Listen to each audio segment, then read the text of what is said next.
The start of the high school football season is finally here. Week 0 is on deck, and we're going to talk about it on Prep Rally. You're watching the Prep Rally Podcast.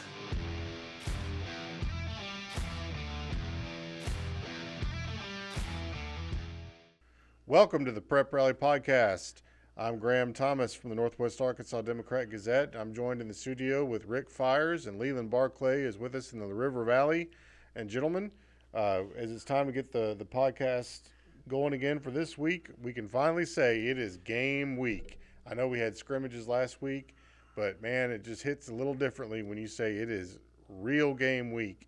And, we're really excited about that. Ricky Fires, how you doing? Man, I'm doing well. My wife found out just this morning that football is here. She got me lined up for something Saturday, and I said, I'm sorry, I can't go. I'm not going. I got high school football. I got college football. So all them plans right there to after football season in December, because I'm all football right now. You are a braver man than I. Leland, how are things in the River Valley? Fantastic. Nice and warm. Oh, yeah. I can believe Always. that. That's going to be the case till about December, I think, with the River Valley. So, guys, let's dive right into the Gimme 5 for this week, Leland, and we're going to start with you in the River Valley. Probably a lot of highlights from the scrimmages from last week. Absolutely. The scrimmage tour took me to 2 different states, 4 games in 5 nights. Got to see a lot of local teams play, and I know it's scrimmage, action, and they usually play 2 timed quarters, no kickoffs. It's a very controlled situation for all these teams. A lot of the coaches too, the younger the team, the more players they want to play. So it's hard to take away a lot from the scrimmages. But number one of the top 5 performances in the River Valley last week, the Northside Grizzlies looked very good last week. Jaleel Coven and Jaden Youngblood, 2 of the running backs for Northside, they combined to rush 19 times for 109 yards. Northside won a scrimmage over Broken Arrow, 21-16. Abram Dotson had an interception. Dorian McGrew had a fumble recovery. Northside had a goal line stand, had 34 offensive plays for 276 yards, and looked very good in the scrimmage. All in one half. Wow. All in one half, 2 timed quarters. Also on Monday night, Alma looked very impressive in a 23-14 win at Southside. 39 plays for 342 yards in 2 quarters of action. And a name that we're going to hear a lot this year, and we've already heard it some, Israel Towns Robinson, 8 carries, 146 yards, and touchdown runs of 69 and 47 yards. He's 6'2", 225 yards, 225 pounds, and ran away from the defense on both of those touchdown runs. So, and disclaimer, I'm Alma sure he's the very good start. Disclaimer, I'm sure Israel Towns Robinson is the very reason you're picking the Alma Airedales to win the 5A West.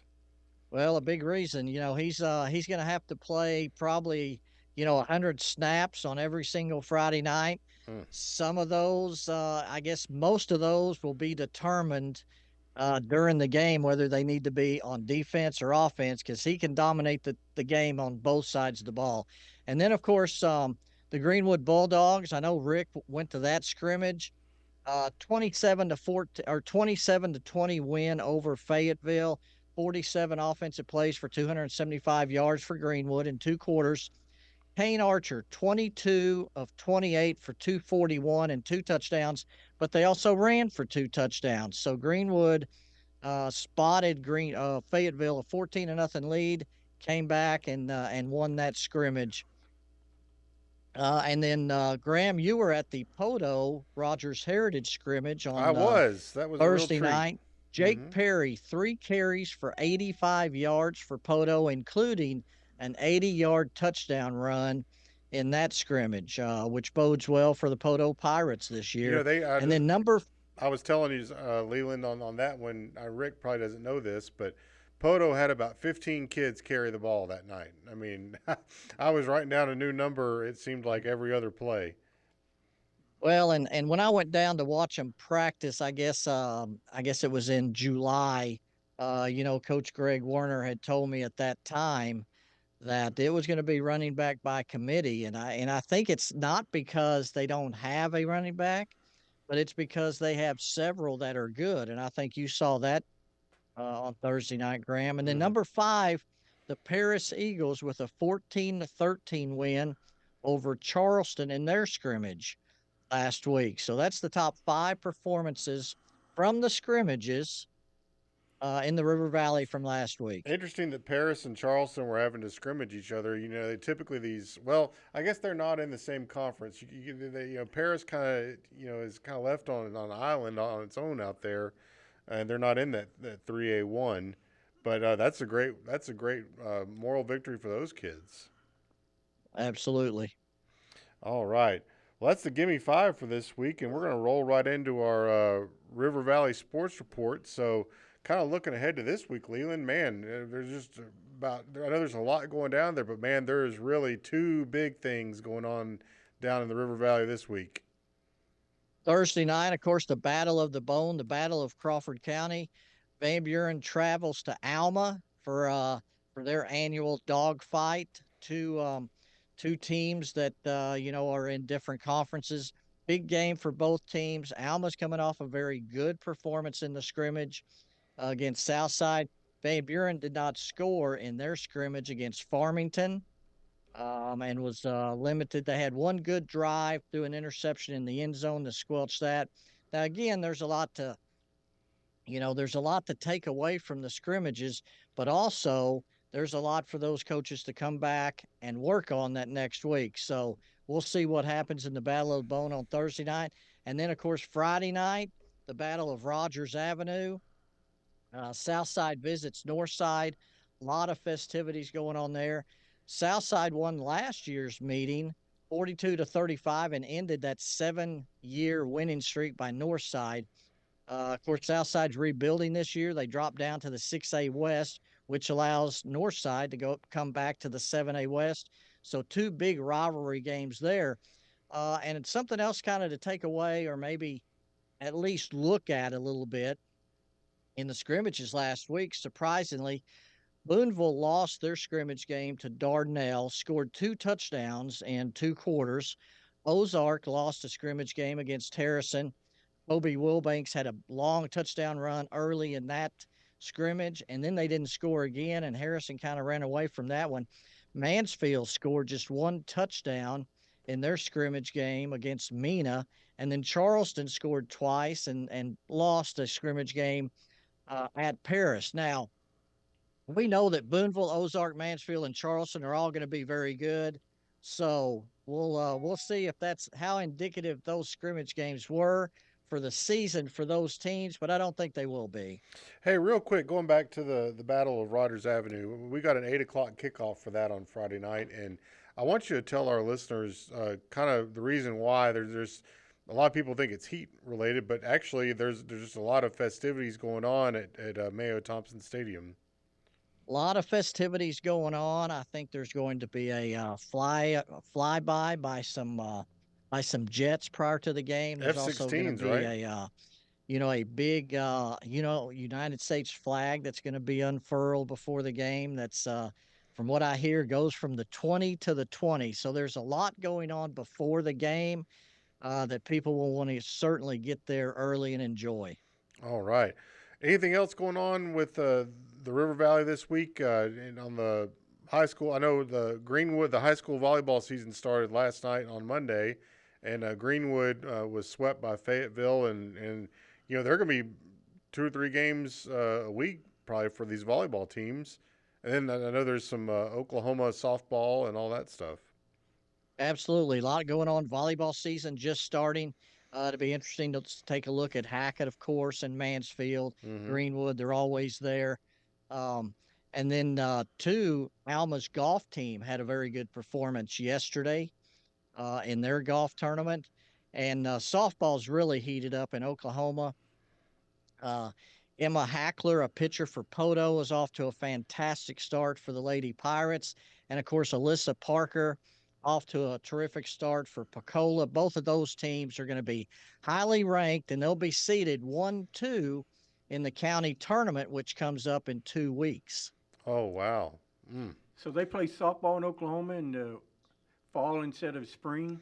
And in the spring, Fast pitch is in the fall, and then slow pitch, which doesn't get much attention, but they play slow pitch in the spring. I wish it was the other way around, where some of these Arkansas teams could play some of the Oklahoma teams. Absolutely. But it's fast pitch right now, which is the one that, really counts over there. And Alyssa Parker had a game last week. I think she hit 3 home runs. She's already, got a couple of double digits or several double digit strikeout games in just 4 innings. So the county tournament will be very interesting. That championship game is set for Thursday, September the 12th. All right. Well, we're going to take a break. When we come back, we will join Rick Fires in the Northwest Arkansas Top 5. To the Northwest Arkansas Democrat-Gazette or the River Valley Democrat-Gazette. We have a special offer for our podcast listeners, so visit nwaonline.com/NWA podcast to get started. You can also click the subscribe button on our websites, nwaonline.com and rivervalleydemocratgazette.com. Or call us at 479-684-5509 and be sure to say that you're a podcast listener. Now back to the show. And we're back on the Prep Rally podcast. And it's time for the Northwest Arkansas Top 5. So without any further ado, we're going to give it over to Rick Fires for his top performances of the week. Okay, you know what? I saw some scrimmages last week as well, but I'm going to start to the games that actually count. In volleyball, Fayetteville, 4-time defending champion, swept Greenwood. Greenwood got a fantastic program as well, but Fayetteville won this one. Ella Bryant, 11 kills for Fayetteville. Moving over to tennis, Fayetteville swept Bentonville in tennis, 6-3 boys, 6-3 girls. It was a quick turnaround for Fayetteville, which played all weekend in the Texas heat down there in Plano, Texas. I think they played, some tournament games. And so I was kind of surprised. They come back on Monday, and they look really good. Now, that was a big deal, them sweeping Bentonville. Because it is a big deal. They are rivals right there. And it was a good day for the Phelan family. Darren Phelan is the coach of the tennis team. Jessica, the volleyball coach, and Lucas, their son, he was on the winning doubles team for Fayetteville. But I got to tell you about Bentonville. They've got an outstanding tennis player, Glenna Langford. She's a tall, blonde, left-handed girl. She won easily, #1 singles. I got a kick out of our sitting there. I heard somebody in the background, one of the Bentonville fans after Glenna won her match said, "She's too big, she's too fast, and she's too strong." You know what? And that lady was exactly right on all 3 counts. I think she's the #1 player in Arkansas, and she showed it. Going back to some scrimmage, now people I'm not a big, I don't put a lot of stock in scrimmages, and even during that Fayetteville Greenwood game, the quarterbacks got tapped out. They run 5, 6, 8 yards, they get tapped out. The green jersey, even some of the running backs got tapped out. So, if you're bragging about what you're doing, this has nothing to do with what's going to end up in December. But it's nice to get out there, rotate players in and out. But I can tell you, these 2 standout quarterbacks, Leland mentioned Kane Archer, just absolutely a fantastic court. Garrett Odom, it's a different style for this year for Fayetteville. Drake Lindsay, big 6'4" guy, stands in the pocket. Odom is much more elusive. And both of these, man, they got a slew of receivers.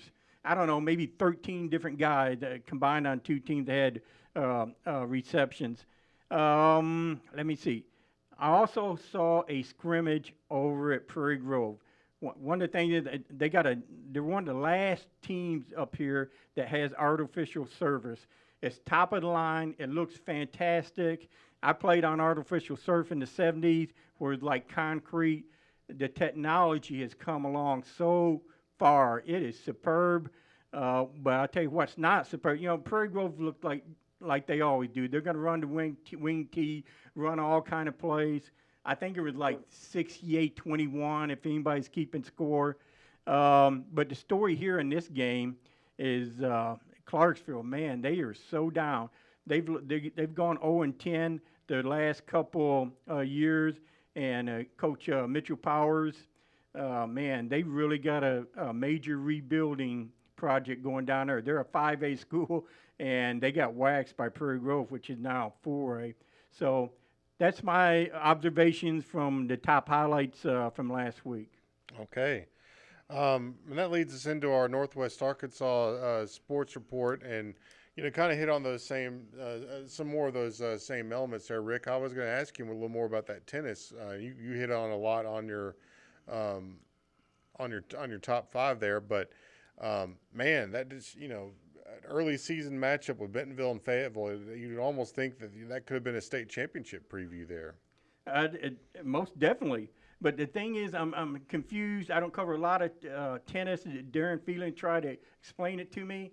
This match did not count in conference, but when they do play in a couple weeks, it will conference. But it goes on their overall record. It's something with the AAA, and right. Darren was trying to explain to me. I said, Darren, explain to me like I'm a fourth grader, and I still couldn't figure it out. But anytime anytime they get together, these are going to be two teams you're going to see in the conference and the state, and these athletes in the overall. So it's quite an event. And these kids out there in that hot, blazing sun, there's no shade out there, and they went for about 3 or 4 hours, and just watching these athletes, boom, boom, back and forth. So quite a match to watch. We got a really exciting week, exciting Thursday and Friday coming up with football season, and in Northwest Arkansas, we're going to have some really good football games to get to watch. I'll start with the exciting thing in Springdale. Little Rock Central's coming up to play Springdale, and I believe there's a big celebration going on with the football stadium there and Gerald Williams and all that. There's a Farmington at Shiloh Christian matchup on Friday night. Those two teams battled it out for the conference title last year, which Farmington was the number 1 seed. And man, it's gonna be rocking over at Champion Stadium over in Springdale for the Farmington Shiloh game, Rick. Yeah, and moving on a little bit from that, you talked about I like these 7A West against 7A Central teams, and Fayetteville's gonna be playing down at Cabot, Rogers, North Little Rock. The Central been owning the West the last few years. Let's see if the West can get off to a good start and win some of these early games. How about this one? Greenwood's going to travel to play Bentonville West, and that'll be a terrific environment over in Centerton at Bentonville West High School. Man, Greenwood, they're going to be Greenwood, and Bentonville West, I'm sure their guys have been staying up all night trying to figure out how to slow those guys down. Yeah, Greenwood's a football town, just like the song says. So very impressed with what those guys do. And they just keep Rick Jones, and they're just the same as they've been for the last 15 plus years or so. Springdale Harbor is making the trip over to Broken Arrow, and we'll see how Coach Eckley and the Wildcats do over there. Siloam Springs is going to play at Rogers Heritage, and there's lots of football games, more than you can shake a stick at over here this weekend. But the really big one is going to be Tulsa Union at Bentonville. And they're replacing light poles this week at Bentonville at Tiger Stadium, the ones that were damaged in the May Memorial Day storms. And man, nothing like waiting until the last minute. But I'm excited because Rick, you and I will be there for the Tulsa Union Red Hawks at the Bentonville Tigers. You know what? I like these boys, especially with Oklahoma now coming into the SEC. I like the bragging rights here on the high school level too. So Bentonville, these lights aren't going to fall on our heads or nothing, right? We're okay.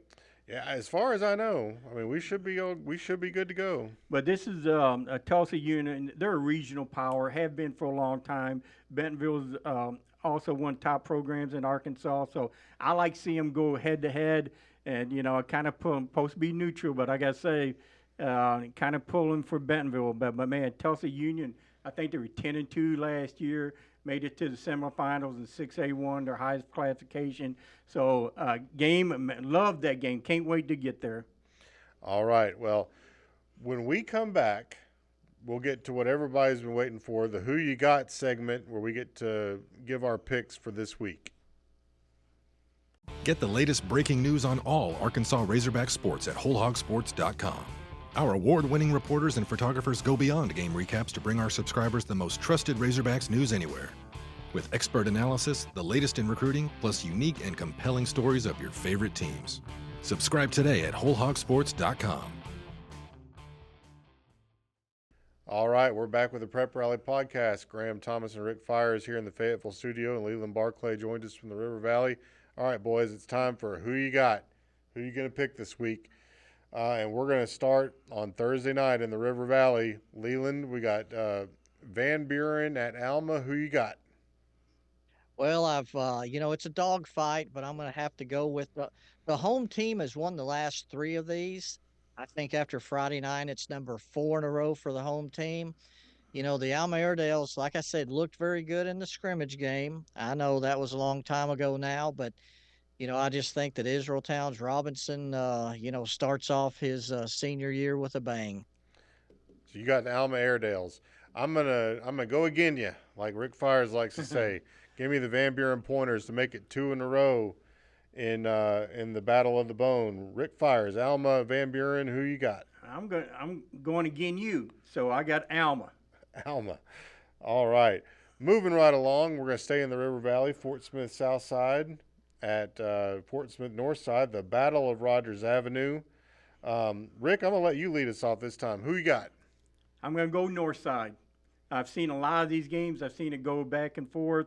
I love that. I think it's still the best rivalry in Arkansas. One town, 2 teams. I'm going Northside. I have also got Northside. Leland, who you got?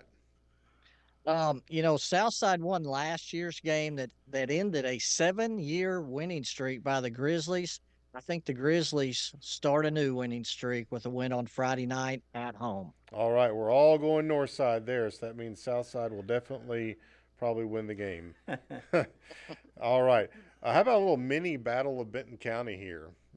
Used to be conference rivals, not anymore because Pea Ridge is in 5A, and Gravette will one day be in 5A and join them. I almost have no doubt about that.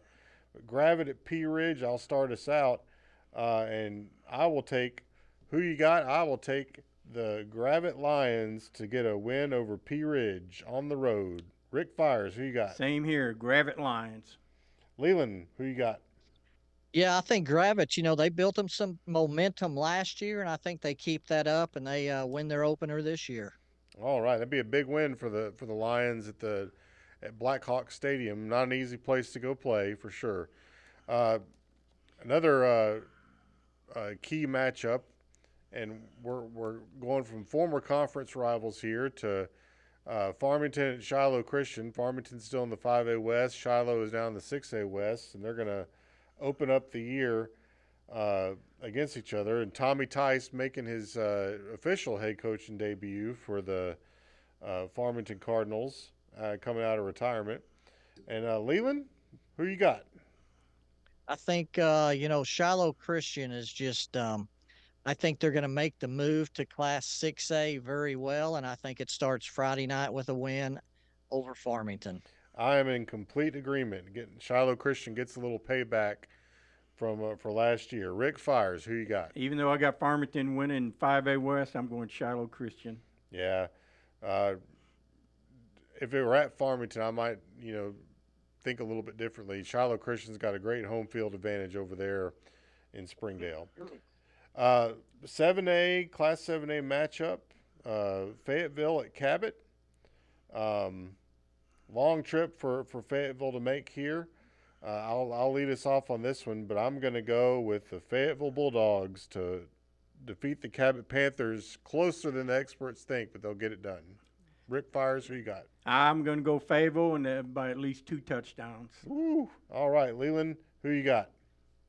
Cabot's one of those teams that we really don't know much about them from year to year. But we do know a lot about the Fayetteville Bulldogs, and I think they open the season up with a road win. All right, we're all going with Fayetteville on that one. Rogers at North Little Rock. Now, I was talking to Coach Chad Harbison because, these two teams just played each other in the playoffs last year, and North Little Rock, a 3-7 North Little Rock team, made the trip up here and got shellacked 44-6 by the Mounties. Coach Harbison, when talking with him, he this is kind of the way he described it. He said that it was almost like North Little Rock didn't want to be there last year, but coming up on this game, this is a new season, a new team, everything's fresh. North Little Rock's going to be excited, they're going to be ready, and he expects a real battle out of the charging Wildcats. With that being said, I think Rogers has a really good team. May get off the bus a little bit slow, maybe sort of like what they did in their scrimmage, Leland. But I think Rogers is going to defeat North Little Rock on Friday in North Little Rock. What do you got, Leland? I agree. I think this Rogers team, it's going to be different than most of the Rogers teams we've seen. But Jeff Regan at quarterbacks, he's got firm control of that offense. And then also watch Lindsey, the receiver. Man, that's going to be a dynamic duo, and I think Rogers is very good, and they get the win. Rick, who you got? And it wasn't long ago, this wouldn't even be in a game. North Little Rock would have belted Rogers, their speed alone. But times change, things are different. I think Rogers goes down there and wins. All right. Just a couple left here, guys. We're talking Greenwood at Bentonville West, and,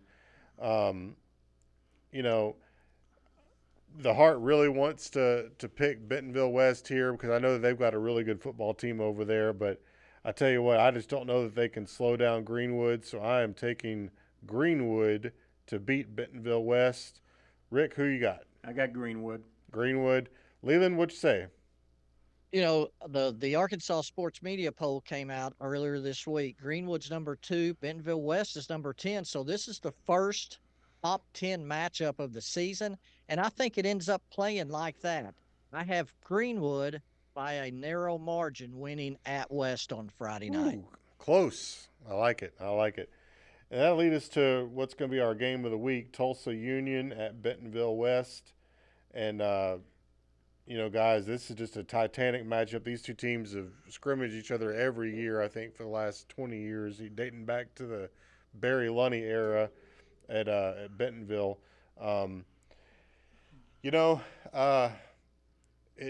It's hard picking these games.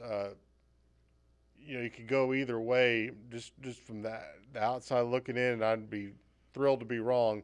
It just seems like Tulsa Union may just have a little bit more than Bentonville does, but the game is at Bentonville. However, I'm going to go with Tulsa Union in a close one over the Bentonville Tigers. Leland, who you got? Rick mentioned Arkansas and Oklahoma. Oklahoma's coming into the SEC. Friday night, I think it's Boomer Sooner, Tulsa Union. Tulsa Union. Rick? Tulsa Union, they picked up a couple guys, same kind of thing, going transfer. A couple guys from Broken Arrow, makes them a little bit stronger. I got Tulsa Union. Wow. So that's 8 games there for you, folks. We'd love to get some feedback on who you think is going to win.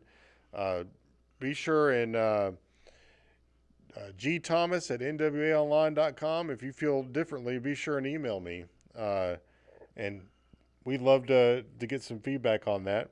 That's going to wrap us up for this week's Prep Rally podcast. The podcast is going to be available wherever you get your podcasts, but you can watch it at NWAOnline.com or on YouTube. I tell you what, man, I don't know how I'm going to sleep the next couple of nights. Only 3 more sleeps until football season for us, and we're really excited over here.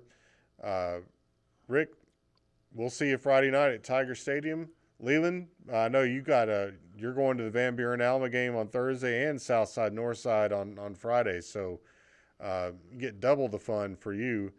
And that's going to do it for us, though. This is Graham Thomas for Rick Fires and Leland Barclay. We love you.